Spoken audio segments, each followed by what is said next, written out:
What's up, guys? It's Jordan Troxell here at Factory HRC Honda, and I work for the number 94, Ken Roczen.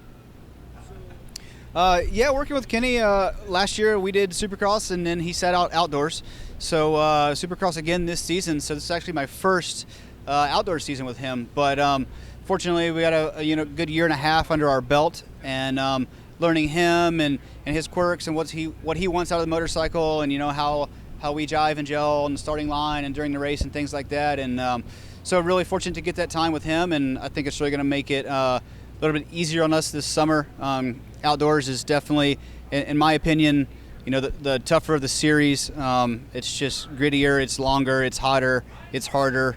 So I just think that'll definitely help us get along well together this summer. Yeah, point of contacts for Ken this summer for outdoors, pretty much same as Supercross. We're on the Renthal 996 handlebar. We have Renthal has these kind of custom super soft grips for us, and Chase runs them as well. I think all the guys actually run them now. Same works foot pegs that we run, and shifters and everything. So as far as cockpit, nothing's really changed for Ken from Supercross to outdoors. Yes, he's on stock peg height, stock peg offset and everything.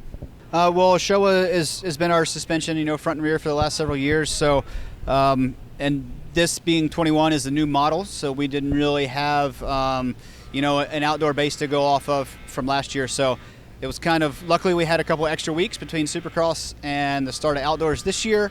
So it kind of gave us a little bit more time to try to develop that base setting, because we kind of had to start from scratch. Ken and Chase, very fortunate to have Trey Kennard kind of put together somewhat of a base package for them while they were finishing the Supercross series. But then each rider, they kind of go opposite directions from there, and then we tailor to each one. And so that's kind of been the challenge that myself and the team has been up against the last several weeks, is just trying to get the balance to match what Kenny likes. He's really particular in the way that he wants the balance and the hold up in certain areas, but then he wants it to move in a certain character that's pretty different than Chase or maybe some of your other typical guys. So that really makes us sit down and have to figure that stuff out. I would say you look at Kenny's bikes from the previous model year, and I think 19 was the last year he did outdoors. It might be more of a stink bug bike. He likes the rear to be tall and under him, so especially in corners. So bike gets busy and he comes in, and he wants that rear to be right there under his butt so that he can just sit there and just carve right in. And that's a challenge for us because we need the bike to hold up and be right there for him. But it's also got to be able to move, and it can't be too stiff. So that presents a challenge for us. And just to couple that with the front end, we want to get full stroke out of the front, but he also, when I say stink bug, we don't necessarily want it to dive all the time. It still needs to be there and hold up for him. So definitely have our work cut out for us. Power-wise, man, he's so simple and easy. He doesn't really complain about the motor. We actually detuned it a little bit from Supercross, as far as these guys got to twist these things for 35 minutes and can be kind of taxing. So, I think the more mellow it can be, the harder they can twist it, the longer they can hold on to it. So we actually took a little bit out for outdoors. They don't need as much bottom out of the corners and things like that. So we'll see where we're at, and possibly even take even more out as we head into the more of the series.